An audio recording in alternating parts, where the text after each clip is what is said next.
So when I tell you that Memphis could be brewing an upset here, it's rooted in one thing and one thing only.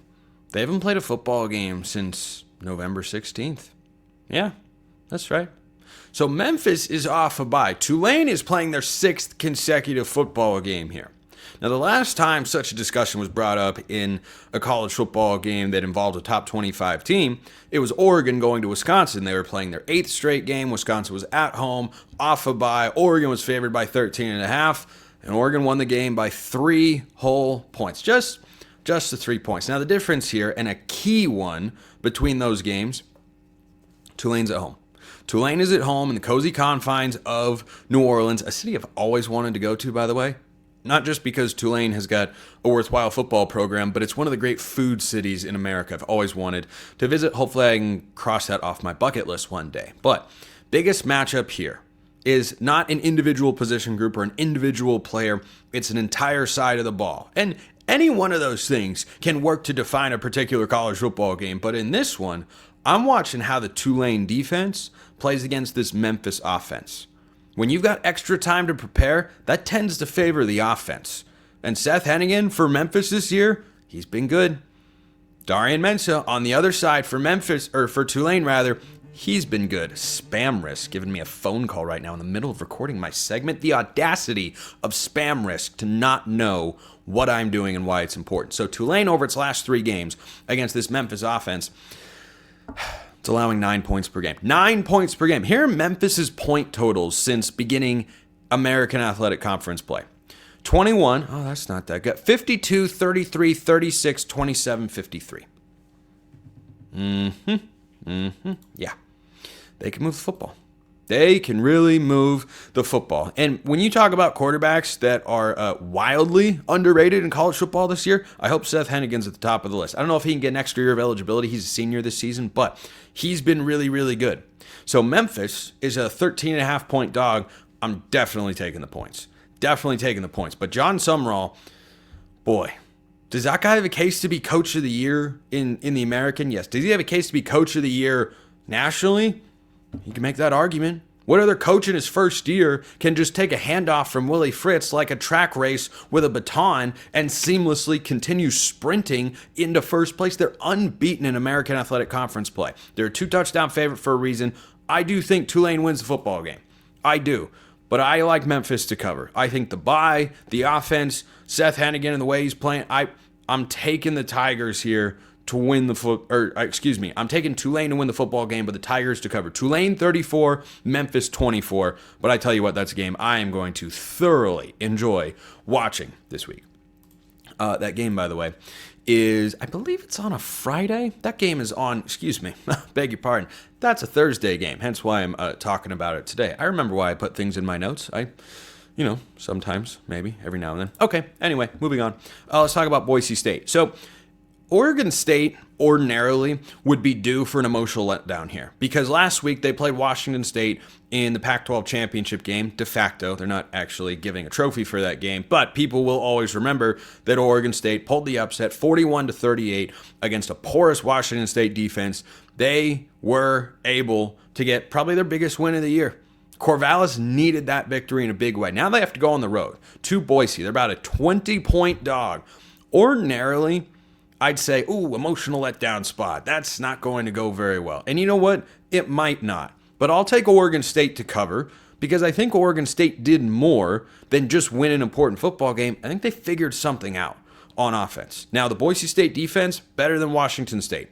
So Oregon State's not going to get into the mid to high 30s or low 40s in this particular matchup. But the Oregon State defense, you can't contain Ashton Jeanty. You can't stop him. You have to hope to contain him, but you can't even really contain him. You need to if you keep Ashton Jeanty under 200 yards, it could be an okay day for Oregon State. But I'll give them benefit of the doubt because the reason I think there's still a lot of drive and focus in that locker room is they're fighting for the culture, they're fighting for their head coach, Trent Bray, and they are fighting for bowl eligibility. And right now, for Oregon State, that means something. This was a 4-1 football team.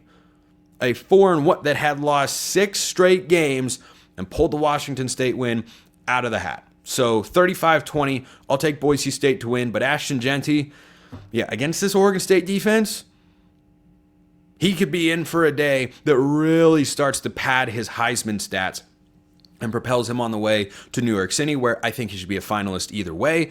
But this is a game where his numbers, I think, are going to be very, very strong. And finally, last but certainly not least, in the Group of 5 race, do you know who's got something seriously on the line this week? UNLV. UNLV plays Nevada. And if they beat Nevada, UNLV gets the rematch that they sought in the Mountain West Championship game. A chance to play spoiler. A chance, by the way, to become a Group of 5 champion playoff team.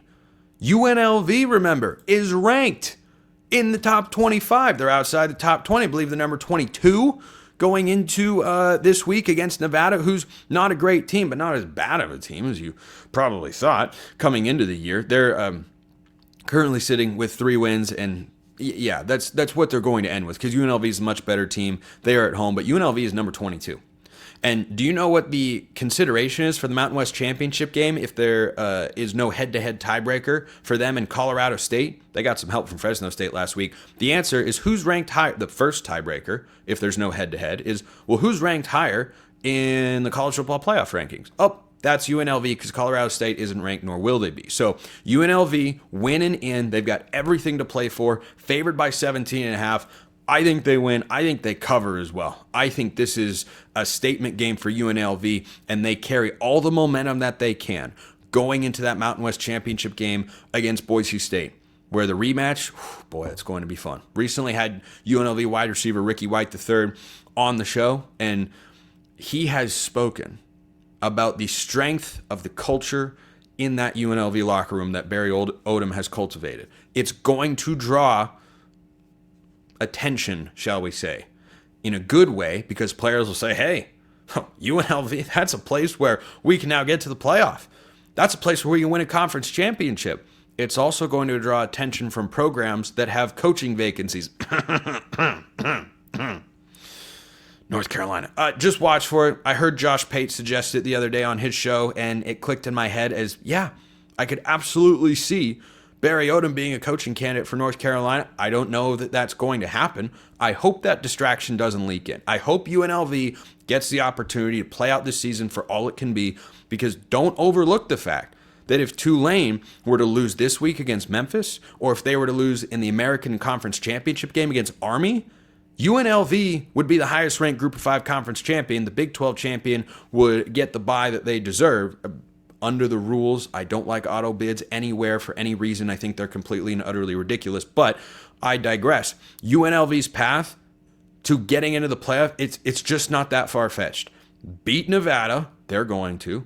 Boise State doesn't even need to lose against Oregon State this week. That would help, but they don't have to do that. They just need, I don't know, Tulane to lose to either Memphis or Army. Do those things seem out of the realm of possibility? Well, they shouldn't. It's completely reasonable that could happen. I don't know that it will. Tulane is playing some good ball. Tulane is playing some really good football. Remember, they're up to number 17 in the rankings. So Tulane also, with plenty to play for, because they're looking for that fifth highest ranked conference champion spot. But what if they get the fourth? I don't know. I'm just saying. It's all out there. So those are the G5 games of the week. Hope you all enjoy. Appreciate everyone listening. I will see you next time. Until then, hope you have a wonderful rest of your day.